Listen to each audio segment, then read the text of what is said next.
garbage. Satan doesn't even have any gates in hell that are stretched at this shitload of fuck. Want to see this go? Let's go.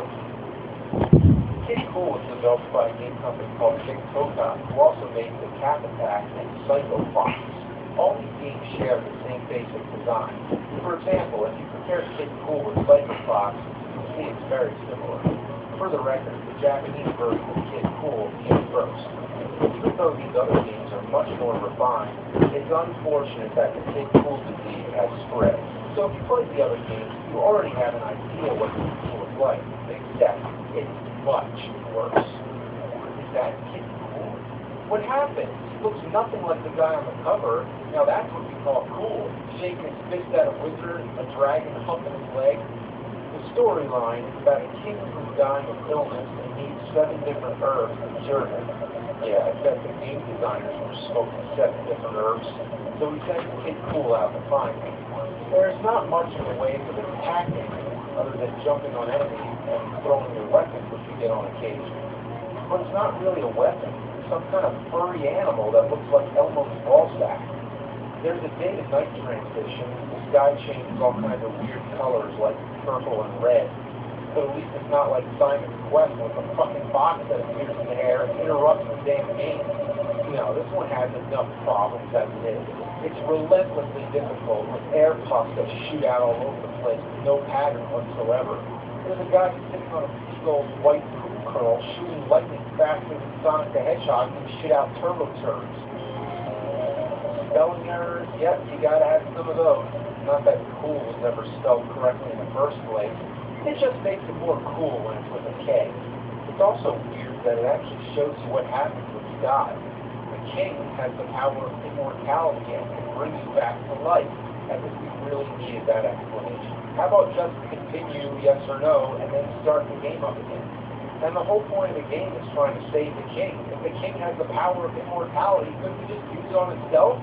All these things are just petty. It's time to move on to the major problems. 7 horrible design flaws, 7 deadly sins, if you will. Here we go. Number 1, not being able to go back. To get your little red friend, your only weapon in the game, you have to find him by running over a bush. But if the bush is too far to the left, you won't have enough roaming space. And if you lose the weapon after a checkpoint, you'll never be able to go back. Let's give these flaws a name. Let's call this one-way bullshit. Number 2, running too fast. There's 2 speeds in this game. Slow as ass and fast as shit. When you go fast, you don't have time to react to what's ahead of you.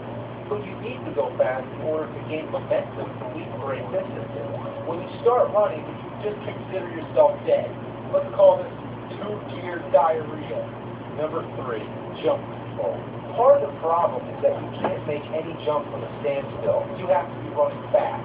Another problem is that you have no control over your jump when you're in midair.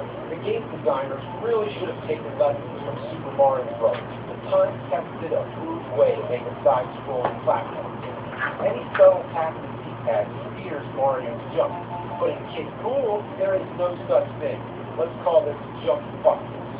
Number 4, skipping over water. There's parts where you have to get over water, and the only way to do this is to master the fragile art of skipping across on your butt. Think it looks easy? It's not. You have to run across, which the first 3 skips happen automatically, and after that, you fall in the water. You have to hit the jump button on the 3rd skip. Your accuracy has to be 100% perfect. I'm not even sure of the exact time. Ever try to throw skipping stones and you can never do it, but one of your friends can do it just right? Who knows? It's just a skill that shouldn't be required in this game. Let's call this topside aquatic act. Number 5, vertical scrolling. What is the deal with this? Did the programmers have any clue how to make a video game? You're not supposed to have to even stop and mid-jump to reorient the screen. That is so irritating. How are you supposed to make a jump when the screen keeps jolting up and down? How are you supposed to stomp on enemies? Look at this. Look at this. We'll call it air suspension shitlet. Number 6, invisible items. Secret blocks are fine when done right, but here they're always placed about just to make your life miserable. Anywhere you try to jump, you hit your head and get killed. These things should not be all over the place. This should not be a guessing game where I have to jump everywhere and make sure there's no fucking blocks. Again, it's like Simon's Quest, where you have to throw the holy water everywhere.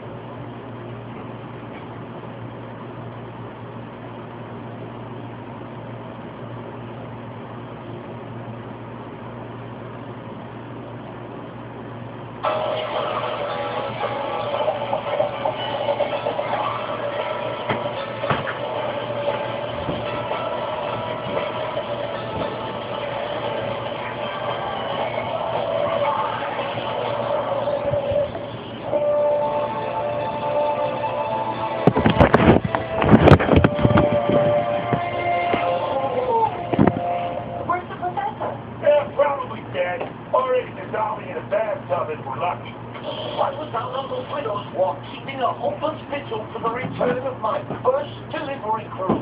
It's been 50 years since they disappeared.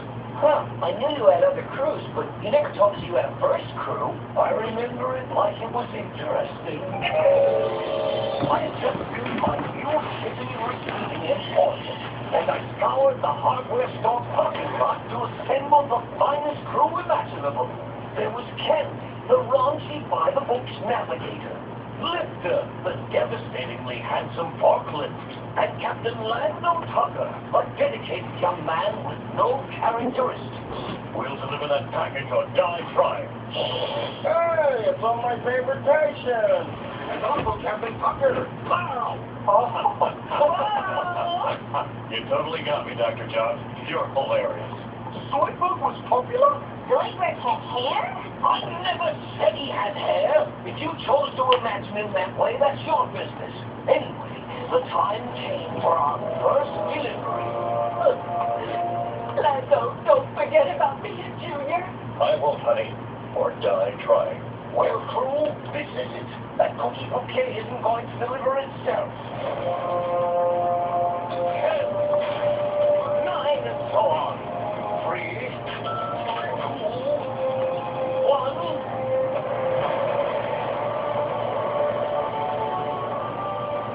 Close your big metal bird. Get up there.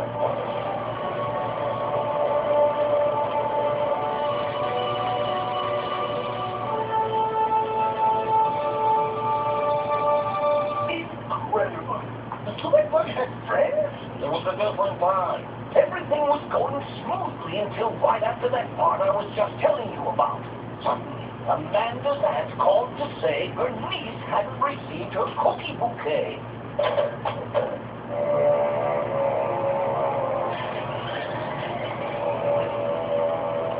I watched the skies for weeks, with only occasional breaks to tend to my brief diarrhea.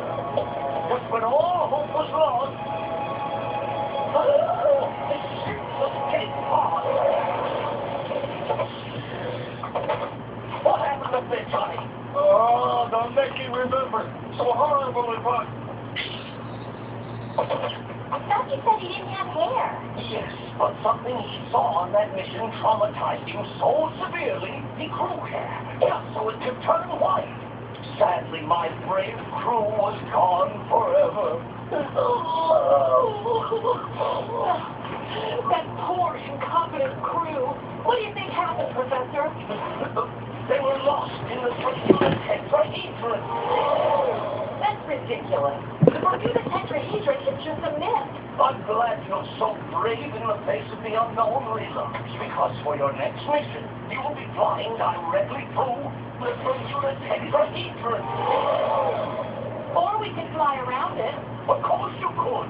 Be stupid not to. Supposing we're not stupid. What kind of stupid mission is this?